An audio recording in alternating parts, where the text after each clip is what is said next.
Guys, good morning all of you. Daily current affair के session में आप सभी का स्वागत है। जो लोग पहली बार हमारे यूट्यूब चैनल से जुड़े हैं, सब्सक्राइब करके बेल आइकन को प्रेस कर दें। तो आज का मोटिवेशनल कोर्स है, कई जीत बाकी है, कई हार बाकी है, अभी तो जिंदगी का सार बाकी है, यहाँ से चले हैं नई मंजिल के लिए, यह तो एक पन्ना था, अभी तो पूरी किताब बाकी है। इस मोटिवेशनल कोर्स से आज के करंट अफेयर की शुरुआत करेंगे। तो आज की जो मेन हेडलाइंस है, गुजरात के केवड़िया में 3 दिवसीय स्वास्थ्य चिंतन शिविर स्वास्थ्य शिखर सम्मेलन का उद्घाटन किया गया।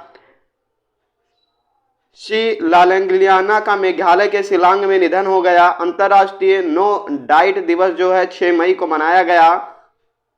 अर्चना गुलाटी को गूगल द्वारा भारत की पब्लिक पॉलिसी प्रमुख के रूप में नियुक्त किया गया। भारत की पहली आदिवासी स्वास्थ्य वेधशाला उड़ीसा में खोली जाएगी। रानी ओ सुल्लीवन ने 7वीं बार विश्व स्नूकर का खिताब जीता। जम्मू और कश्मीर परिसीमन आयोग ने केंद्र शासित प्रदेश जम्मू कश्मीर के लिए परिसीमन आदेश को अंतिम रूप दिया।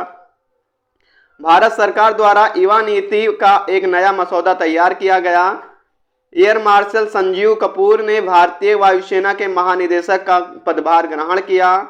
भारत का पहला flow chemistry technology hub Hyderabad में खुला।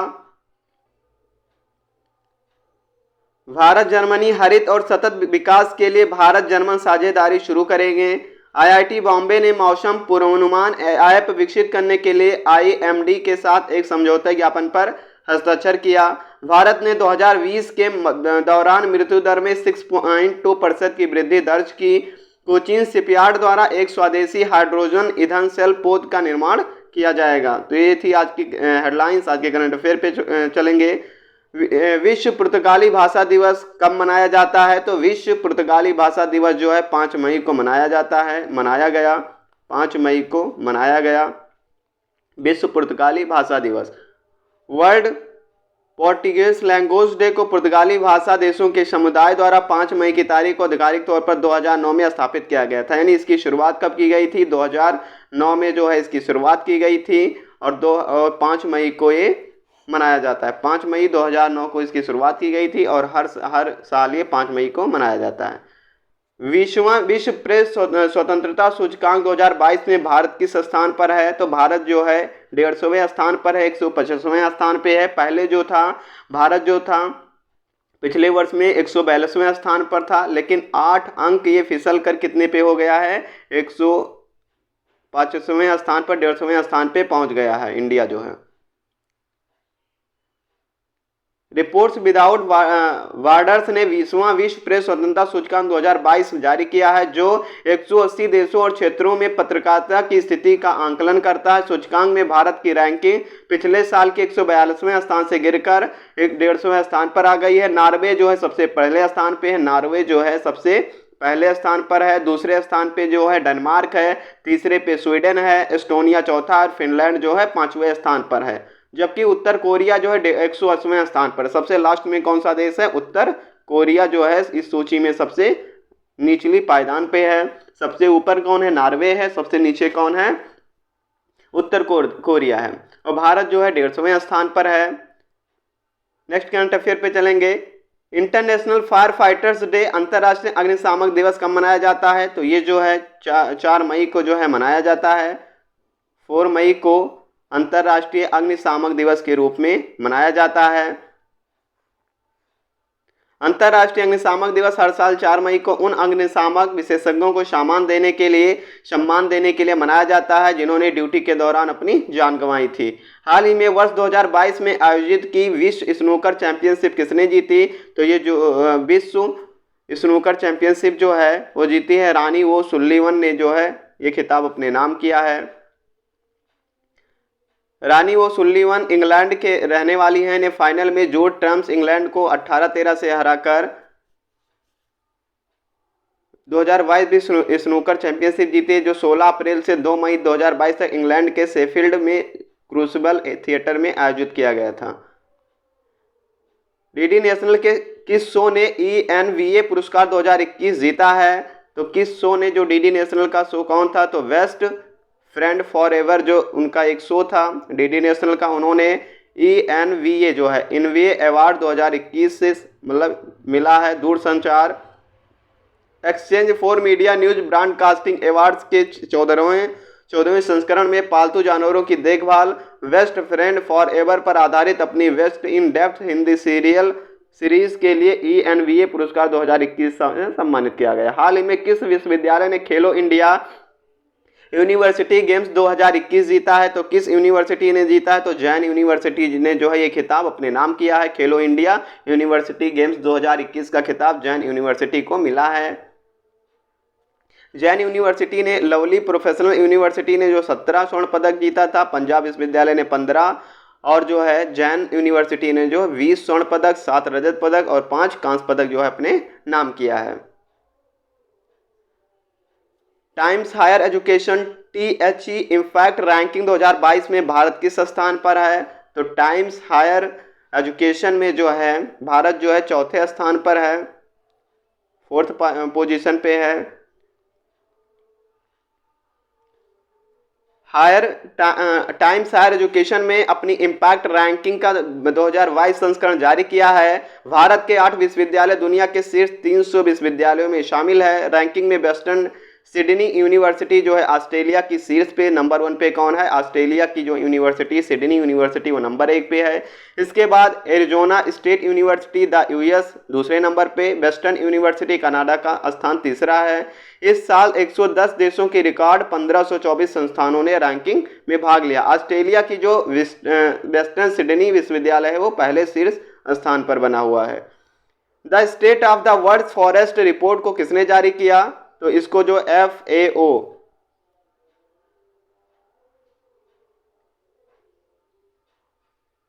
ने जारी किया है, FAO ने जो इसको जारी किया है, the state of the world forest report. संयुक्त राष्ट्र के खाद्य और कृषि संगठन का प्रमुख प्रकाशन है, यानी FAO क्या है? संयुक्त राष्ट्र एवं खाद्य कृषि संगठन है। FAO का मुख्यालय जो है रोम लाजियो में है, रोम में है। FAO के महानिदेशक कौन है? क्वाडेंगू हैं। FAO का मूल संगठन संयुक्त राष्ट्र आर्थिक और सामाजिक परिषद है। नेक्स्ट करंट अफेयर पे चलेंगे। हाल ही में RBI ने रेपो रेट दर में 40 आधार अंकों से बढ़ाकर कितना करने का निर्णय लिया है? तो इसको जो है 4.4% जो है बढ़ा दिया है। कितने परसेंट? 4.40% जो है RBI ने बढ़ाने की घोषणा की है repo rate. Policy repo rate जो है 4.40% बढ़ाएगी। अस्थायी जमा सुविधा SDF जो है 4.15% बढ़ेगी। सीमांत अस्थायी सुविधा दर 4.65%, बैंक दर जो है 4.65, CRR 4.50 यानी 21 मई 2022 से प्रभावी होगा। और SLR है जो 18% बढ़ेगी। हरियाणा के मुख्यमंत्री मनोहर लाल खट्टर ने किस खिलाड़ी के पैतृक गांव पानीपत में स्टेडियम बनाने की घोषणा की है? तो ये नीरज चोपड़ा का जो गांव है, जिन्होंने हरियाणा के मुख्यमंत्री मनोहर लाल खट्टर ने घोषणा की ओलंपिक स्वर्ण पदक विजेता नीरज चोपड़ा के पैतृक गांव पानीपत में स्टेडियम बनाया जाएगा। नीरज चोपड़ा के गांव में 10 करोड़ रुपए की लागत से स्टेडियम बनाया जाएगा।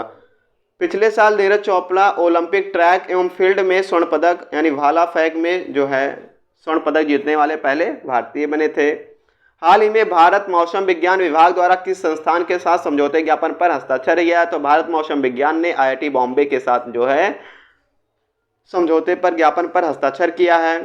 कमलप्रीत कौर ड्रग का उपयोग करने के लिए अस्थायी रूप से निलंबित कर दिया गया है, या किस खेल से संबंधित है? तो डिस्कस थ्रोवर से जो है संबंधित हैं कमलप्रीत कौर। मई 2022 में इलेक्ट्रॉनिकी और सूचना प्रौद्योगिकी मंत्रालय के सचिव का पदभार किसने ग्रहण किया? तो इसका जो पदभार है अलकेश कुमार शर्मा जी ने इसका पदभार जो है संभाला है, Alkesh Kumar Sharma ji. Next current affair पे चलेंगे। हाल ही में मियाँ का बड़ा स्टेशन नाम का बदल महेश नगर हाल्ट कर दिया गया है। ये राजस्थान में कर दिया गया है। मई 2022 में रियल मैड्रिड ने स्पेनिश लीग खिताब का कौन सा संस्करण अपने नाम किया है? तो 35वां संस्करण जो है अपने नाम किया है। मई 2022 में ICC द्वारा जारी वार्षिक T20 टीम रैंकिंग में भारत का स्थान कौन सा रहा है? तो भारत का स्थान जो है पहला स्थान यानी फर्स्ट पोजीशन पे कौन सी टीम है? भारत की टीम है, इंडिया है। निम्न में से गूगल द्वारा नई सार्वजनिक नीति प्रमुख के रूप में किसे नियुक्त किया गया? तो अर्चना गुलाटी को जो है इससे नियुक्त किया गया। हाल ही में किस राज्य के में मुख्यमंत्री मितान योजना की शुरुआत की? तो मितान योजना की शुरुआत जो छत्तीसगढ़ की मुख्यमंत्री हैं भूपेश बघेल, इन्होंने इसकी जो है शुरुआत की है। 75वीं संतोष ट्रॉफी 2022 का खिताब केरल ने जीता है। केरल ने जीता है और किसको हराया है? पश्चिम बंगाल को हराकर ये खिताब अपने नाम किया है। हाल ही में हरियाणा सरकार ने किस खिलाड़ी के गांव पानीपत में स्टेडियम बनाने की घोषणा की? तो नीरज चोपड़ा का गांव है, इसमें एक स्टेडियम 10 करोड़ रुपए की लागत से एक स्टेडियम बनाया जाएगा। भारत 2024 में भेजेगा शुक्रियान 1। शुक्रियान 1 कौन भेजेगा? भारत भेजेगा 2024 में। भारत दिसंबर 2024 में शुक्र ग्रह के अध्ययन के लिए शुक्रियान फर्स्ट भेजेगा। यह यान सौर मंडल के सबसे गर्म ग्रह की परिक्रमा करते हुए अध्ययन करेगा। भारतीय अंतरिक्ष अनुसंधान इसरो ने बुधवार को बताया कि देश के पास अभी भी शुक्र पर मिशन भेजने की क्षमता है। पृथ्वी से शुक्र औसतन 4.10 करोड़ किलोमीटर है। सूर्य की परिक्रमा यह दूरी घटती बढ़ती रहती है। दिसंबर 2024 में शुक्र धरती के बेहद निकट होगा। इससे अंतरिक्ष यान के लिए सबसे छोटा परिक्रमा तय करना संभव होगा। अगली बार यह मौका 2031 में आएगा, या तो 2024 में है, इसकी अगले बार 2031 में आएगा। ब्राजील डेफ ओलंपिक में भारत ने जीता गोल्ड मेडल, यानी ब्राजील में जो डेफ ओलंपिक हो रहा था उसमें इंडिया ने जो है गोल्ड मेडल जीता है। यूपी के गोरखपुर की बेटी आदित्य यादव ने ब्राजील में इतिहास रचते हुए डेफ ओलंपिक में अपनी टीम को गोल्ड मेडल जिताया है। भारत में पहली बार बैडमिंटन चैंपियनशिप में गोल्ड मेडल जीता है। उत्तर प्रदेश के मुख्यमंत्री योगी आदित्यनाथ ने गोल्ड मेडल प्राप्त करने पर बधाई दी है। इसके अलावा भारतीय निशानेबाज धनुष श्रीकांत ने ब्राजील में चल रहे 24वें मुक्त बधिर ओलंपिक में तीसरे दिन भारत के लिए पुरुष 10 मीटर एयर राइफल स्पर्धा में भी स्वर्ण पदक जीता है। बिहार में खुला भारत का पहला ग्रीनफील्ड अनाज आधारित एथेनॉल संयंत्र। कहाँ पे खुला है? बिहार में, बिहार के पूर्णिया में जो है खोला गया है। बिहार के मुख्यमंत्री नीतीश कुमार ने पूर्णिया में देश के पहले ग्रीनफील्ड अनाज आधारित एथेनॉल संयंत्र का उद्घाटन किया। ईस्टर्न इंडिया बायोफ्यूल्स द्वारा 105 करोड़ रुपए का प्लांट केंद्र बिहार की इथेनॉल उत्पादन और प्रचार नीति 2021 को मंजूरी देने के लिए बाद विकसित किया जाने वाला पहला संयंत्र है। सरकार ने अगले 2 वर्षों में कम से कम 17 इथेनॉल संयंत्र खोलने का जो है प्रस्ताव बिहार सरकार ने रखा है। नेक्स्ट करंट अफेयर पे चलेंगे। महाराष्ट्र सरकार ने जियोला ऋण परियोजना की शुरुआत की। तो जियोला ऋण योजना की शुरुआत किसने की है? महाराष्ट्र सरकार ने की है। महाराष्ट्र सरकार विभाग ने राज्य भर की जेलों में कारागार विभाग ने राज्य भर की जेलों में बंद कैदियों के लिए पहली बार क्रेडिट योजना शुरू की है। जियोला नामक ऋण योजना महाराष्ट्र सरकार सहकारी बैंक द्वारा उन कैदियों के लिए पेश की गई जो 3 साल से अधिक की जेल काट रहे हैं। आयुर्वेदिक पर्सनल केयर ब्रांड के मेडिसिन हॉल में किसे अपना ब्रांड एम्बेसडर नियुक्त किया है? तो कैटरीना कैफ को जो है अपना ब्रांड एम्बेसडर नियुक्त किया है। एयरलाइंस इंडिगो की मूल कंपनी इंटरग्लोब एविएशन ने हाल ही में किसे अपने निदेशक मंडल का चेयरमैन चुना है? तो वैकंठरमणि सुमित्रंजन को जो है चुना है।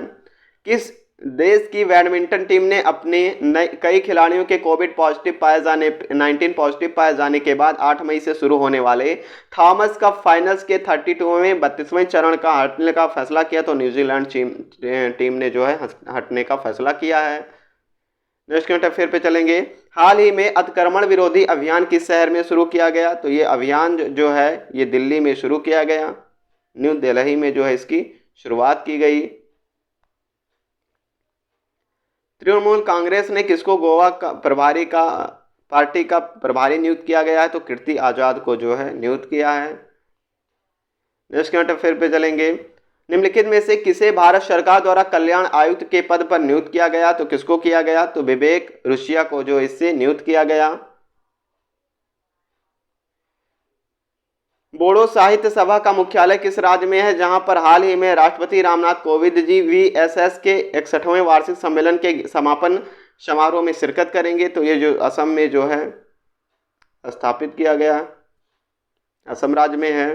टाटा पावर के स्वामित्व वाली अनुषंगी Tata power renewable agency limited TPREL ने हाल ही में गुजरात के बेशांका में कितने मेगावाट सौर ऊर्जा परियोजना की शुरुआत की? तो 120 मेगावाट की जो है शुरुआत की है। 120 मेगावाट की जो है शुरुआत की है।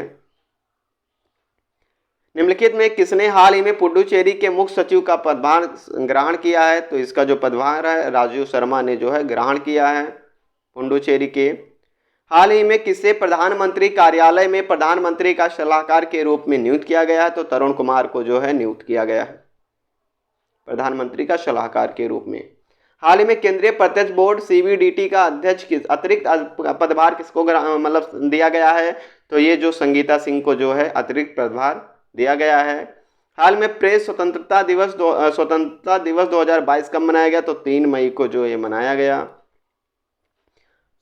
हाल ही में किस राज्य सरकार ने मुख्यमंत्री मितान योजना सार्वजनिक सेवाओं की डोर स्टेप डिलीवरी के लिए एक योजना शुरू की है? तो ये योजना जो है छत्तीसगढ़ सरकार ने जो है शुरू की है।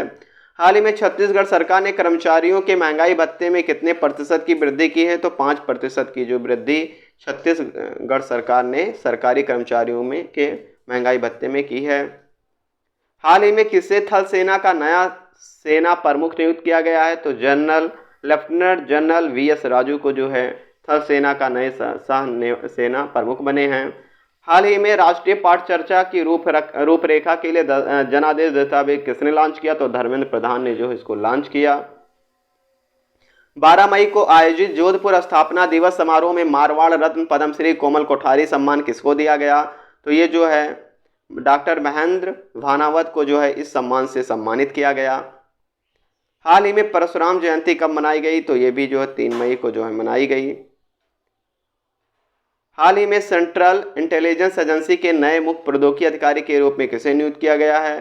तो सेंट्रल इंटेलिजेंस एजेंसी के जो नए प्रमुख बने हैं नियुक्त किया गया नंद मूलचंदानी जी को है इससे नियुक्ति मिली है, नियुक्त किया गया है। तो ये थी आज की current affair. Thanks for watching video. Like करें, शेयर करें, सब्सक्राइब करें चैनल को।